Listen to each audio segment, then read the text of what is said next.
It's been a whirlwind couple of years, that's for sure. My name's Laurie and I'm 27 years old, originally from England. I had to get away from my abusive ex-husband and escape to America with my 3-year-old daughter, Adelaide. Talk about a scary situation, packing up and fleeing across the pond all alone with just a toddler in tow. But I'm so glad I did it. Staying would have just subjected my baby girl to more trauma, witnessing that toxic environment. At least in the States, I had some family to help us get on our feet. Those first few months here was so tough though, trying to get settled, find a job, all the while dealing with the emotional turmoil of leaving behind everything I'd ever known back in the UK. There were nights I'd cry myself to sleep, wondering if I'd made a huge mistake. How could I provide a good life for my daughter practically on my own in a strange new country? I never thought I'd take a chance on love again after what I went through with that monster ex of mine. The physical and mental scars from his abuse ran so deep, you know? It felt like part of me had just closed off and accepted that I'd be a single mom struggling to make ends meet forever. But then, a few months after arriving in the States, I met Reed, and my entire world shifted. He's a 30-year-old baseball player, a total hunk with arms like tree trunks. Stupid handsome, you know. He had this undeniable charisma about him too that just drew me in from the moment we met through a mutual friend I had managed to make at the airport. Talk about small worlds, huh? We hit it off instantly. His smile, his charm, his sense of humor, it all worked its magic on me hard and fast. I tried to take things slow at first, though. Didn't want to rush into anything after my traumatic past, especially with Adelaide to think about. My baby girl had already been through enough. I'm just not sure I'm ready to put myself out there again after everything. It's been really tough. Of course, I'll take it at whatever pace you need. I just think you're wonderful though, and Adelaide is a total sweetheart. I'd love to spend more time with both of you. I can't stop thinking about you. You make me so happy. Ladies, take note. This is what we call love bombing. Anyway, I try not to beat myself up too badly about all of this because I don't know any better. And how could I? Reed was just different, you know? Ugh, aren't they all at first? So be patient and understanding about my situation as this beat down single mom just trying to get her life back on track. And from day one, he adored Adelaide. He was a total natural with her in a way I'd never seen from a guy before. Not even her own father had a better grip on her than he did. Seeing how amazing Reed was with my daughter definitely made me fall for him hard. Call it trauma bombing or downright stupidity, but before I knew it, we started dating after 3 months of knowing each other. Things were going great and I couldn't have been happier. We were moving really fast, but you can't see red flags when you wear rose-colored glasses, right? So just 8 months after going steady, this too-good-to-be-true baseball hunk of a stud got down on one knee and proposed. We were on vacation in Fiji, and that's when he popped the question right on the beach in the dead of night, with the beach lit up with all these beautiful candles. I was over the moon, completely dazzled. For the first time, I really felt like I could have a family I'd always dreamed of, a loving partner and a stable home for Adelaide. I mean, I couldn't be a single mom forever, right? I didn't deserve that, and neither did Adelaide. When we arrived back home from our little vacation, his mother greeted me with beaming eyes. I was so shocked to see someone so accepting and kind. She was your typical American mother, plump and kind, just a bowl of happiness ready to give and give and give, and she absolutely adored Adelaide. She would always take care of her, which is what she did when we went to Fiji. And when I came back, Adelaide was as happy as could be, telling me that she enjoyed her time with her Gram. Gram? Oh, couldn't you just die? She's such an adorable sweetheart. She started calling me that after you two left. Oh, bless her heart. Soon she'll be calling me Daddy. What? You proposed? Oh, Reed, you said you'd do it when I was present. I wanted to see the look on her face. Sorry, Mama, that was the plan, but, well, I just couldn't help it. I just couldn't go one more day knowing that I didn't claim her as mine. My fiance, and very, very soon, she'll be my wife. Oh, my goodness, I'm still reeling from everything. I just can't believe that you'd want to be with someone like me. Well, you better believe it, baby. I'm in this for the long haul. You're everything to me. I can't believe I met you, but I'll thank my lucky stars every day. We moved right into Reed's gorgeous house right after the proposal. I thought that it was high time I stopped leeching off my very gracious aunt who was taking care of us. I wish I listened to her when she told me that we were moving too fast and that I should be careful. Maybe I wouldn't have gotten into this mess, but you live and you learn, I guess. Everything seemed absolutely perfect at first. He showered us both with so much love, affection, and thoughtfulness. Not to mention gifts, a whole truckload of gifts, especially for wee baby Adelaide, who just couldn't get enough toys. I'd never experienced this before, so I was lapping it all up. We started planning this lavish wedding ceremony, and his pro baseball career was really taking off too, especially when we were out and about, being snapped occasionally by some paparazzi. He had some worries about making it big, considering he was already 30 years old, but I believed in him, and he was doing everything in his power to put himself out there and make people know his name. But I didn't care if he was going to be the next Babe Ruth. I was just deliriously happy with my man, you know, like I'd finally found the light at the end of a long, dark tunnel. That's what made the truth about Reed and his mother so hard to accept when I discovered it, and why I was completely blindsided by the whole sickening thing.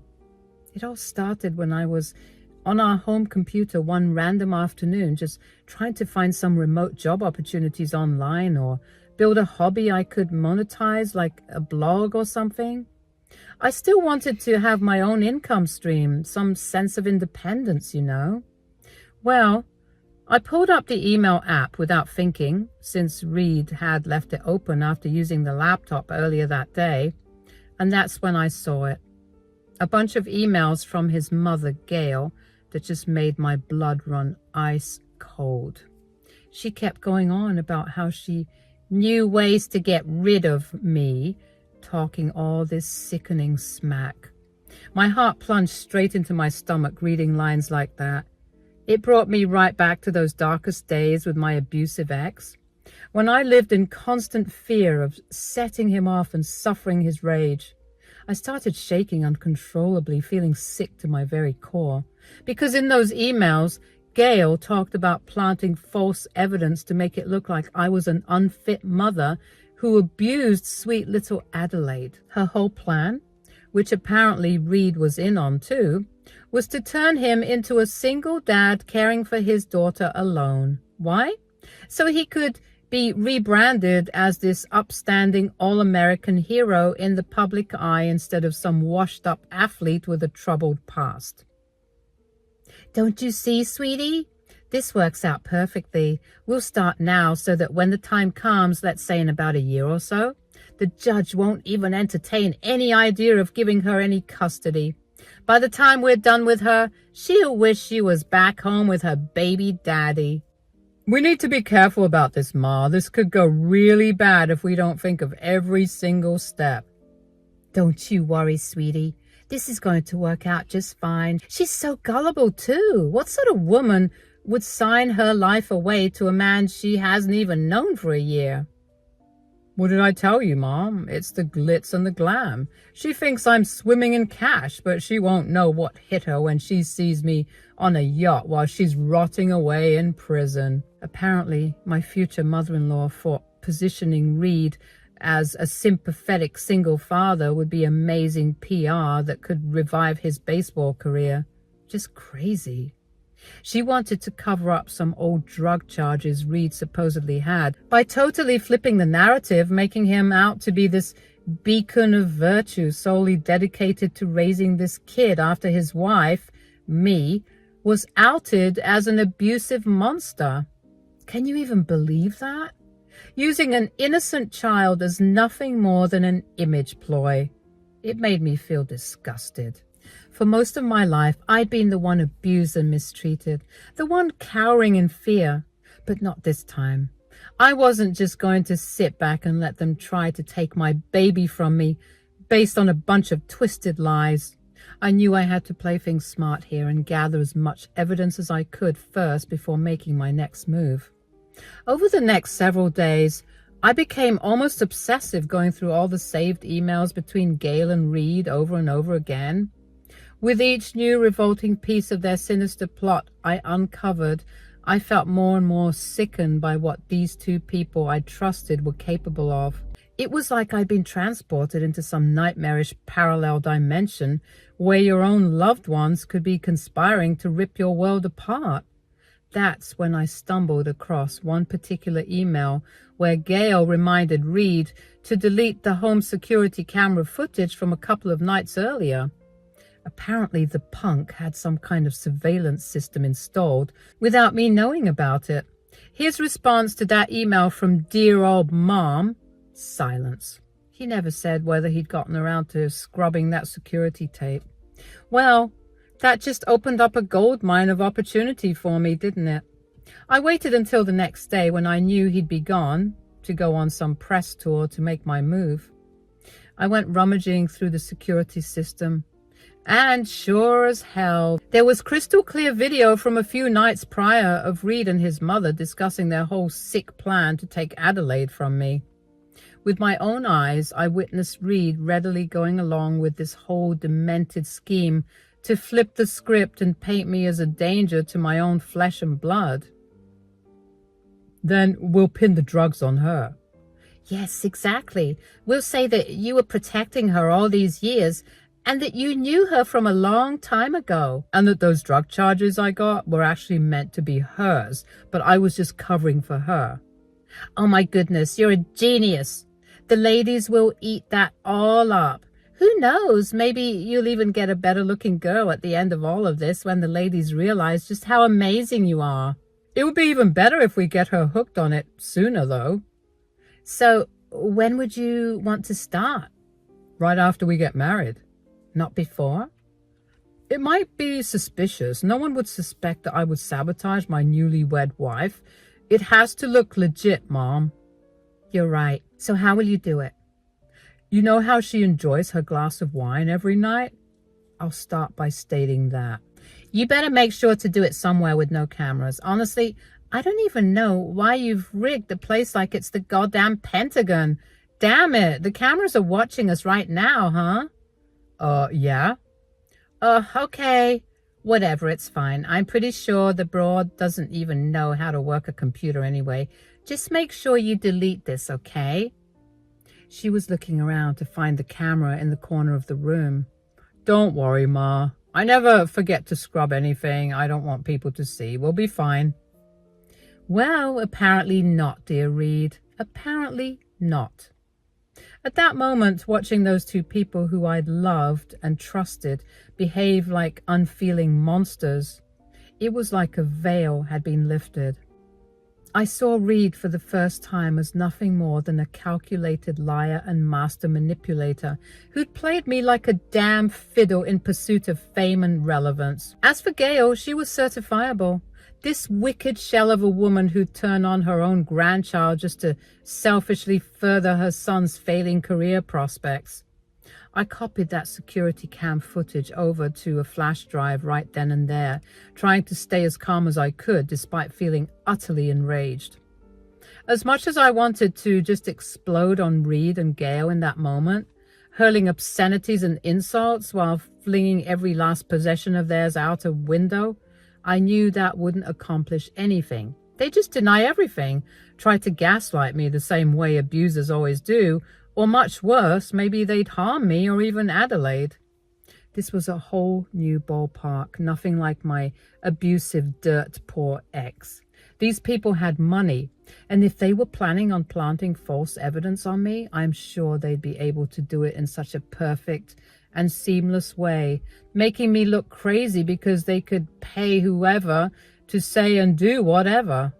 Very scary stuff. I needed to catch them red-handed somehow, get this vile pair to openly admit to their twisted scheme in a way that could never be disputed. A way that would completely destroy their credibility while proving my innocence beyond any shadow of a doubt.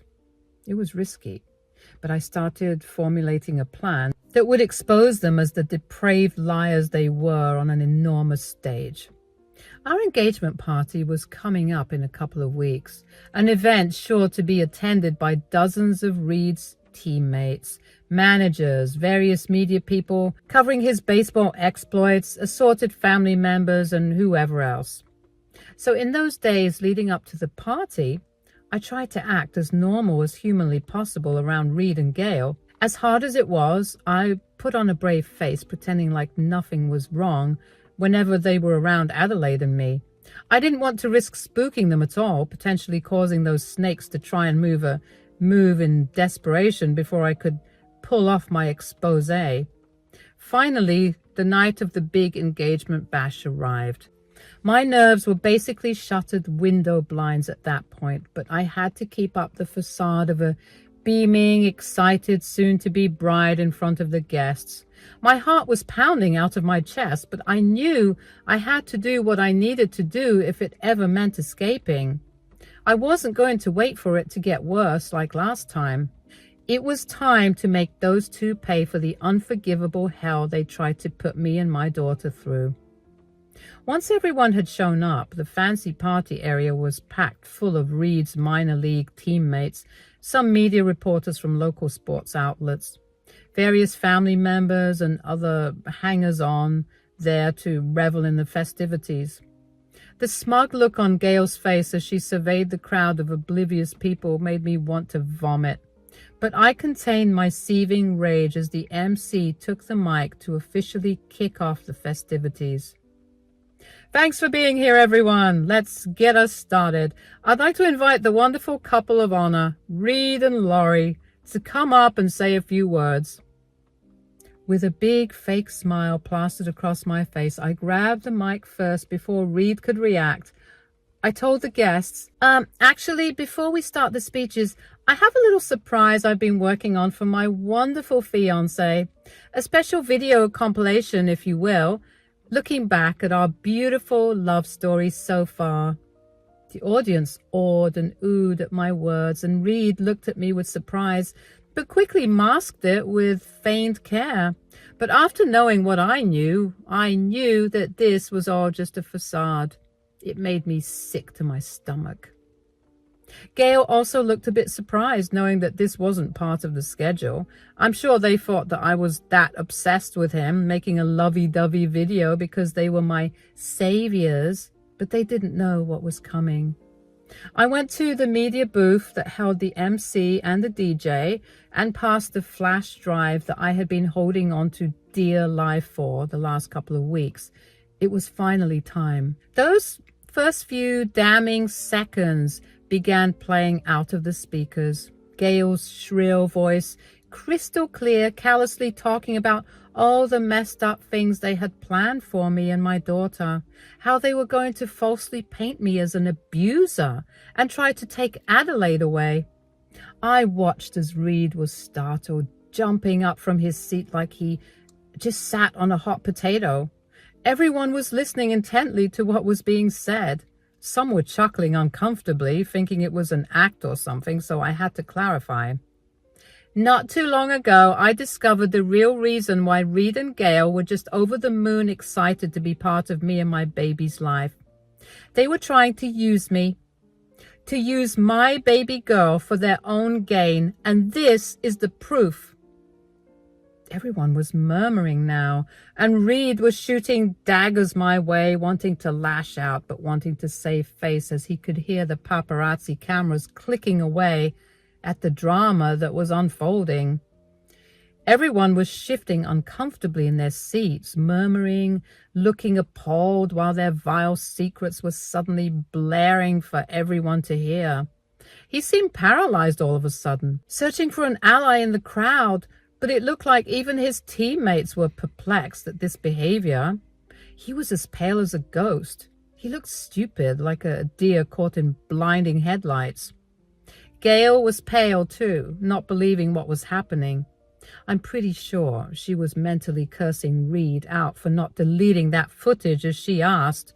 I guess somewhere in dreamland she realized something, because that's when Gail finally snapped out of her stunned trance and gunned for the booth, trying to unplug the screen that was held up and shut the whole thing down. But it was too late. You evil, deranged hag. Everyone had already heard the majority of the footage, and the people were not pleased one bit. Somebody stop this right now. DJ, pull the plug. I order you. I'm paying you, damn it. Gail shrieked at the top of her lungs, stumbling forward as fake hysterics overtook her bony frame. At the same time, Reed just stood there with his jaw hanging open, seemingly incapable of forming any coherent words to explain away the despicable conspiracy that had been exposed. Boos and shouts of disgust immediately filled the entire venue as the assembled crowd absorbed what they were witnessing. The up-and-coming hotshot baseball star with his ever-loving and supportive mother revealed as total frauds who had been planning to set me up as an abusive mother just to cover for Reed's tarnished reputation. People started loudly accusing him and his mother of being grifters, con artists, and abusers. It wasn't looking pretty. The media people scrambled to capture the shocking implosion that was unfolding right before their eyes. I just stood there, a satisfied grin spread across my face, as those two repulsive snakes I'd somehow fallen for had their true appalling colors bared for all to see. The celebratory mood at the engagement bash was officially in the gutter. Nice job, you heartless sociopaths. Reed finally seemed to regain just enough of his senses to attempt some half-hearted, last-ditch damage control. It's just a prank, everybody. You know me and my mom. We're just joking around. We would never do that.